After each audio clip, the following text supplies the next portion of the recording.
ENB award में UP तक की धूम। Best election coverage, best regional website के जीते हैं अवार्ड। आप सभी का बहुत बहुत शुक्रिया। जब से अरविंद केजरीवाल ने गुजरात का रुख किया है और वहां पर बार बार अरविंद केजरीवाल का शिक्षा का और हेल्थ का मॉडल पेश कर रहे हैं, तब से दिल्ली बीजेपी के अध्यक्ष आदेश गुप्ता उन्हीं के रास्ते पर चल पड़े हैं, लेकिन अलग अंदाज में। यानी अब आरटीआई को बनाया है हथियार और पोल खोल रहे हैं शिक्षा मॉडल की, हेल्थ मॉडल की। क्या है आरटीआई में, इसका खुलासा आप ज्वाइन करेंगे आदेश गुप्ता को। क्या आरटीआई में आपने नया खोज निकाला है जिसके जरिए आप ये कह रहे हैं कि जो गुजरात में कहा गया हेल्थ को लेकर के वो बिल्कुल सिरे से नहीं उतरता है जमीन पर? देखिए, देश के महाझूठे दिल्ली के फर्जीवाल जिस तरह वहां गुजरात में जाकर अपने वर्ल्ड क्लास हेल्थ मॉडल की बात करते हैं, दिल्ली में तो देख लीजिए क्या हाल है। आपकी सरकार का जो Rajiv Gandhi super speciality hospital है, 265 मरीजों की मौत इसलिए हो जाती है क्योंकि उनको पुराना और नकली स्टेंट डाला जाता है। ये आपकी छत्र छाया में हो रहा है। आपके ही सरकार के मंत्री सत्येंद्र जैन उसको चलाते हैं और वहां पर 265 मरीजों की मौत हो जाती है। आप जांच समिति बिठाते हैं और उस पर कोई कार्रवाई नहीं होती है। कब करोगे कार्रवाई? ये आपका वर्ल्ड क्लास आलीशान हेल्थ मॉडल है। और सुना है कि जो स्टेंट बनाने वाली कंपनी है, स्टेंट सप्लाई करने वाली, जो आपके अस्पतालों में, दिल्ली सरकार के अस्पतालों में सप्लाई करते हैं, वो सत्येंद्र जैन की कंपनी है।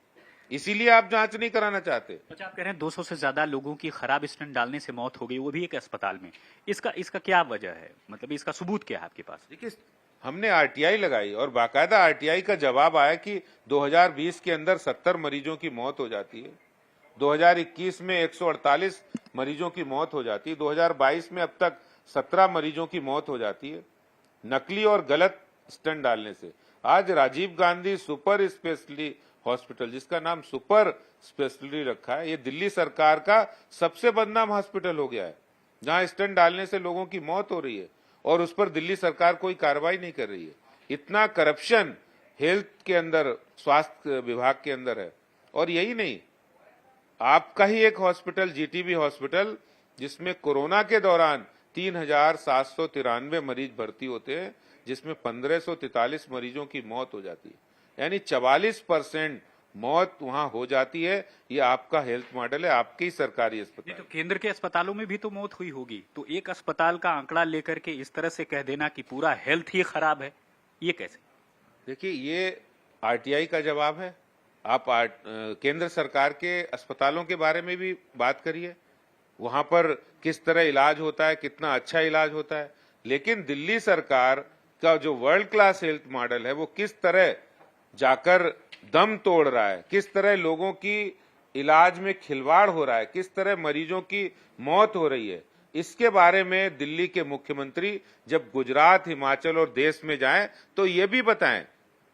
वो जाकर वहां बता रहे हैं कि हमने बहुत अच्छे मोहल्ला क्लिनिक खोल दिए, लेकिन असलियत क्या है? असलियत तो यहाँ 1000 मोहल्ला क्लिनिक खोलने वाले 200 भी नहीं खोले। ठीक है, ये देखिए, ये साफ तौर पर आप देख रहे हैं कि सवाल पूछा गया है कि क्या यह सत्य है कि जीटीबी अस्पताल में 44% रोगियों की मृत्यु हुई है और 997 रोगियों की कोई जानकारी उपलब्ध नहीं है? तो साफ तौर पर जवाब आया है कि लहर में 3793 मरीज भर्ती किए गए, जिनमें से 1545 की मृत्यु हुई। यानी ये एक अस्पताल का आंकड़ा है डेथ का।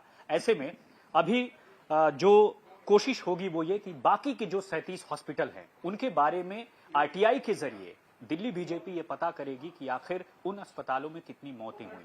यानी एक बार फिर कुछ नए खुलासे होंगे।